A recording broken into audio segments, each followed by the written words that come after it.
ये देखो अगला question, a resistor of resistance 400 ohm, तो आर है 400 ओम,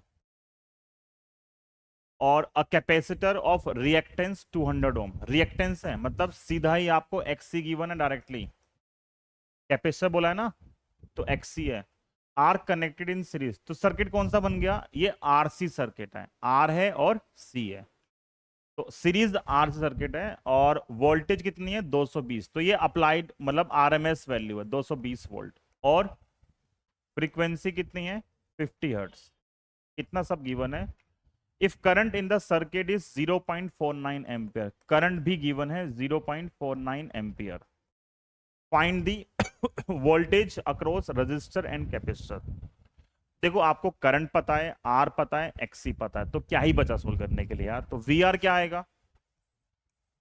पहले पार्ट में वी आर आएगा आई आर, आई कितना है 200, और आर कितना है 0.49, ठीक है, यही है, यही है ना, तो दो जीरो से दो पॉइंट कैंसिल, 49 का डबल कितना आ गया 98 वोल्ट, ठीक है। आर कितना था 400 था, तो ये एक काम कर लेते हैं हम,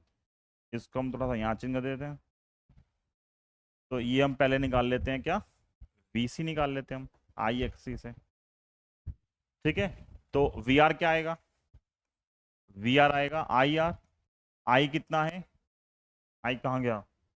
आई था 0.49 और ये 400 है, बेसिकली डबल तो हो गया, तो 98 का डबल कितना होगा 196 volt,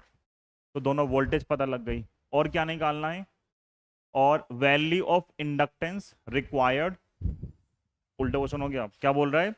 value of inductance, inductance मतलब एल फाइंड करना है, required so that voltage and current are in phase. एक एलसीआर सर्किट में करंट और वोल्टेज कब होते हैं फेज में, V and I are in phase, कब,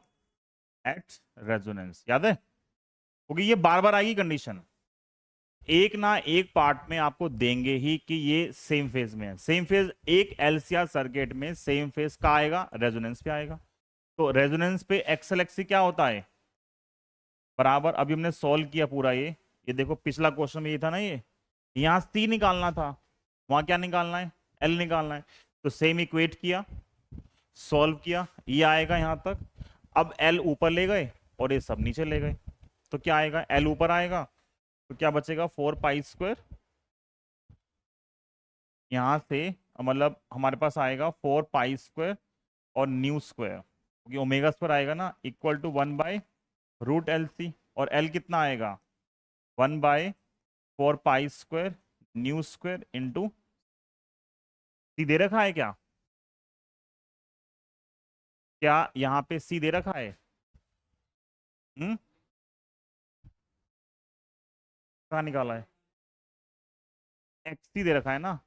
तो आप एक्सी का डायट यूज कर सकते हो, सी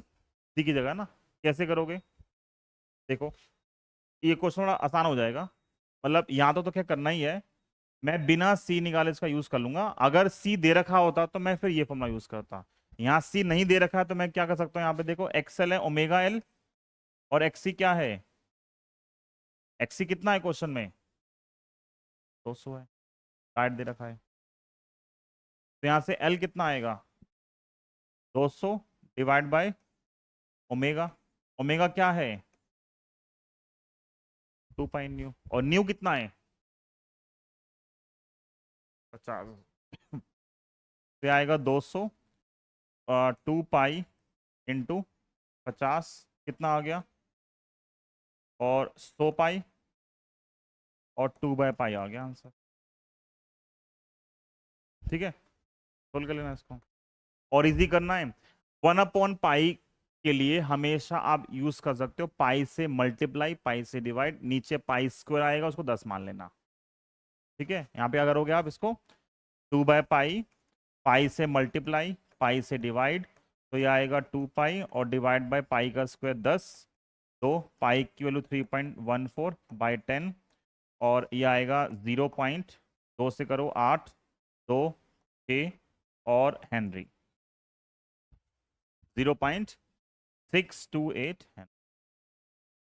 यहाँ कितना है 6 4 है तो 3 आ जाएगा यहाँ से, तो चलेगा इतना। उसमें आ गया, इतना तो हम कर सकते हैं।